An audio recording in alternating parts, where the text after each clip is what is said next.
Dito sa Baguio City, pinangunahan ng City Director ng Baguio City Police Office na si Police Colonel Ruel Tagal ang pamamahagi ng mga wheelchair at school supply sa Pacdal at Burnham Legarda noong April 16 at 17. Bahagi ito ng programang Panag-ay 180 Kailian 2.0 ng BCPO na nagbibigay pansin sa mga socio-economic factors na maaaring magdulot ng krimen.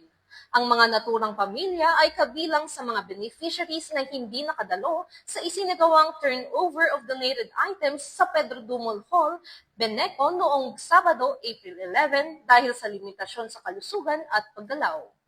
Sa naturang aktibidad, 12 may kapansanan at isang dating persons deprived of liberty ang nabigyan ng tulong.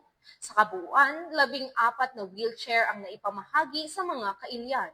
Kabilang ang 50 sets ng school supplies, 10 grocery packs, hygiene kits, bigas at mga gamot.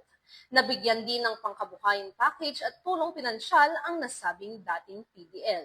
Sa totoo lang po, wala nang ibang masasabi, salamat.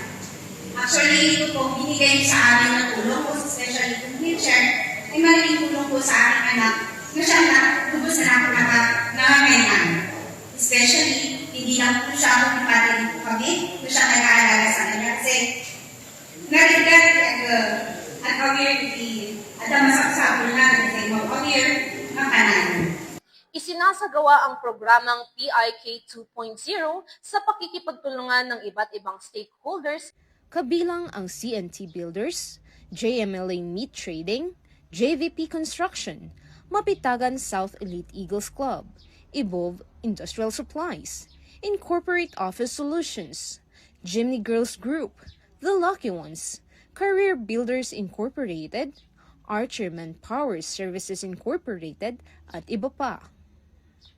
Binigyang diin ng BCPO na ang Panag-ay 180 Kailian 2.0 ay isang tuloy-tuloy na programa upang mapalawak ang serbisyong pulis na nararamdaman ng komunidad at higit pang mapalakas ang ugnayan ng Baguio's finest at ng komunidad.